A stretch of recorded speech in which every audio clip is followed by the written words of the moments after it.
Pupunta kami ngayon sa Tree National Park kahit na out of the way siya and medyo malayo siya sa mismong bayan. Since we have nothing to do anyway, as usual, we book it at Uber. Very convenient kung mag-Uber kayo. And then, yun lang, magantay lang kayo ng konti, nandyan na rin yun. Di ko alam kung anong meron dito that time para marami silang estudyante. Maybe there's an activity. And then, inantay lang namin yung Uber namin. Baka kasi makalagpas siya dito. Mabuti na yung sigurado. So, ito na. Dumating na rin yung Uber. Make sure kapag sasakay kayo dito, check nyo lagi yung plate number and then yung car or model. And then, send it to your loved ones. Just making sure, so far, lahat naman na nasakyan namin ng Uber, they are very nice. And then, okay siya. And mga friendly din yung mga tao. And then, you feel safe. Hope everyone will experience like that. Dahil sobrang attractive siya sa mga tourists or turista. Lalo na kung good service and then good people. And then ito nga, pag-check namin dito, pumunta kami sa ticketing office. Nandito lang siya sa front, pagpasok nyo. So, ito yung mapa. And then, pag-check namin dito, hindi sila tumatanggap ng cash. You have to do it online, pay it using your credit card as much as possible. And then, once done and registered, you have to go back to this window. And then, ilagay nyo lang itong binigay sa inyong ticket. And then, i-check na ito nung officer or security here sa front. Tutulungan nila kayo kung nagkakaproblema kayo sa pag-register or paying online. I think there's 2 options, so make sure you make your research. Mostly or mas madalas is nagdi-DIY lang kami sa mga walking tour. Lahat naman ay provided na sa Google or sa internet. Kung ano yung mga attractions or tourist spots. At makikita mo rin yung mga sample photos and then yung mga reviews. So, para may idea na rin kayo kung tingin nyo, okay ba siyang puntahan, worth it ba siya. So, from here, matatanaw nyo na ito yung pala yung pupuntahan namin. Like, it's like an underground. So, para siyang kuweba, diba? At super mataas din pala siya. And then, talagang ginawa nila ng way para magkaroon siya ng ladder or hagdan. Super magugulat din kayo or ma-appreciate nyo yung beauty ng nature dito. Kahit nung makita din namin to, talagang na-amaze rin naman kami. Dahil talagang totoo din yung nakita namin sa photos na color blue yung water niya and then super nice ng structures. I'm not sure if kakaunti pa lang ang may alam nito. Hindi naman masyadong matao or marami nung nagpunta kami. Maybe tapos na yung peak season. Still nice that we were able to check this out. Natuwa kami, buti na lang talaga at pinuntahan din namin. O diba, unfiltered yan. Grabe, akala ko nga hindi yan totoo. So far, totoo naman siya. Minsan kasi hindi mo na rin malaman kung ano na ba yung totoo at hindi sa internet. So, ito yung mga reality. At ang matindi pa nun, meron yatang isda nga kaming nakikita dyan So, talaga namang livable naman din paltong tubig na to.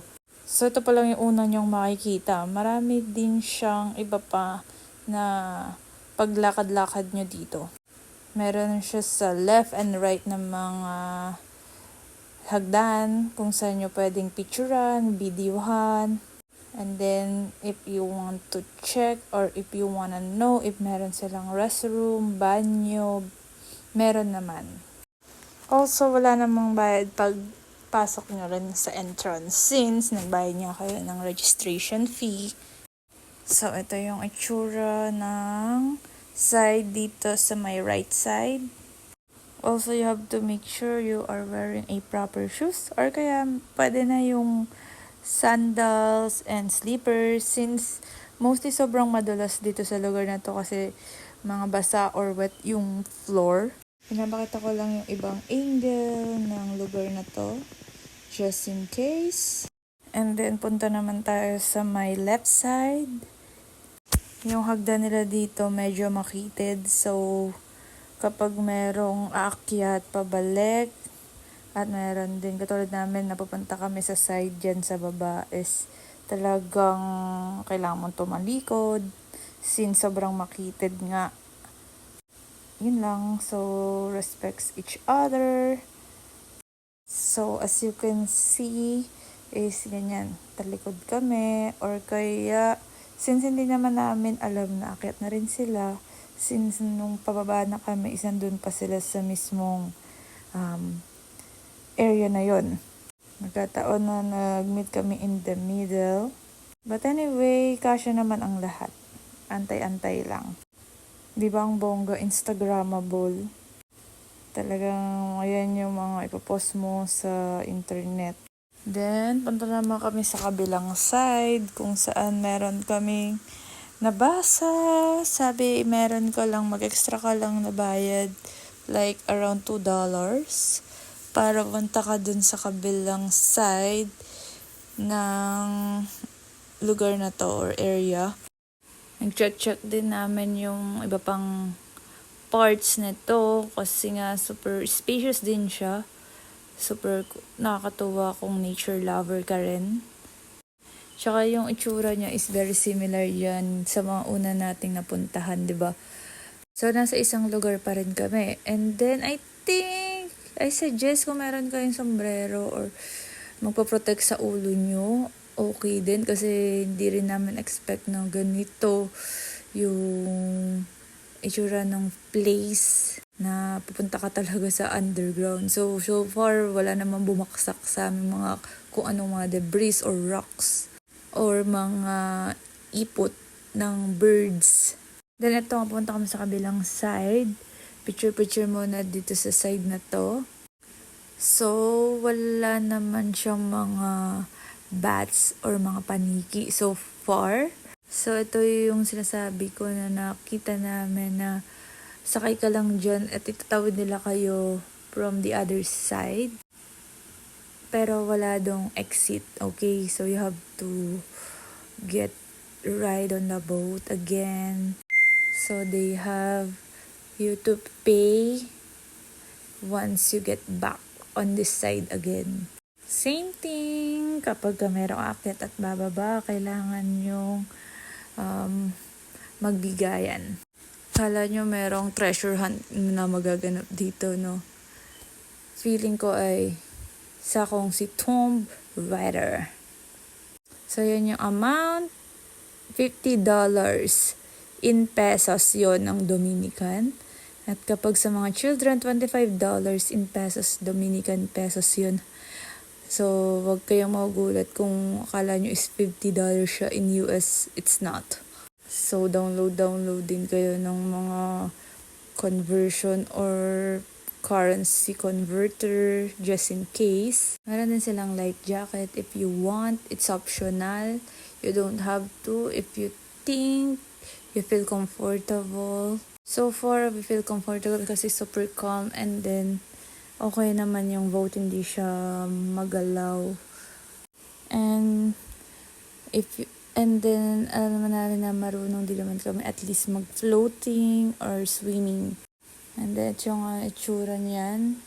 So, ingat din kasi madulas dahil basa nga yung floor mostly dahil sa mga tubig or water inside na looks like para tayo nasa kuweba.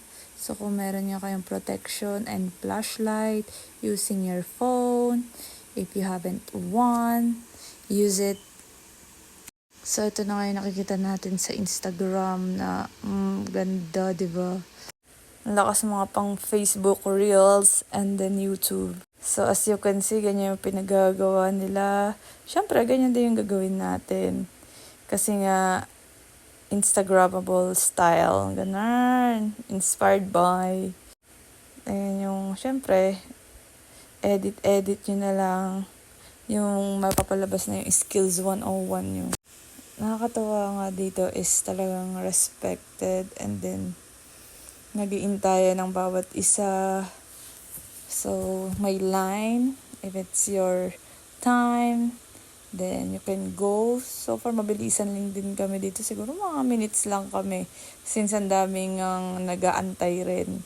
Hindi pa yan siguro yung sobrang dami. Kakaunti pa kami niya na. After nun, balik na din kami ulit. After namin magbayad. Then check kami sa restroom. Dahil tagal din namin naglakad-lakad dun. Dahil based on my research, 1 hour to 30 minutes yung pag walking nyo rito.